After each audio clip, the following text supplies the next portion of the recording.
Bringing my sons into reality, Debbie was not raised in reality, those church people pampered her because of who her parents were, and she narcissistically expected that from the world. Brandon and Luke have met reality in the military, where Luke, exited as a captain and is a major in the reserves, had to manage men who lied to him, who wanted him to sign letters of recommendation when they did stupid crap regularly, so he understands that part of the real world. But the church part is probably harder for him, it was for me.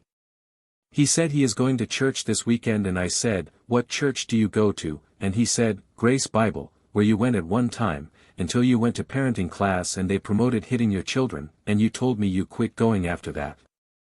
Luke actually listened when he was a kid.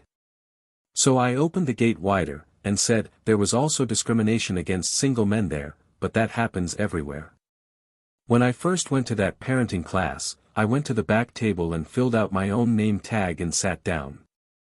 Right as I was sitting down, a couple, man and woman, walked in and two greeters stood up and rushed to greet them and help them with a name tag. Boom. I got used to it, it's how things are. But more that I opened Luke's eyes to. I said, there was a great preacher there, good messages, good delivery, and then one day all of a sudden he was gone, not there anymore. I figured it had to have been a scandal, but I was not with the in crowd, so I didn't know what happened. Luke knew, as an adult. As you'd guess, an affair, and Luke's key word was that he was non-repentant of. That's the key down here for healthy people, they are repentant.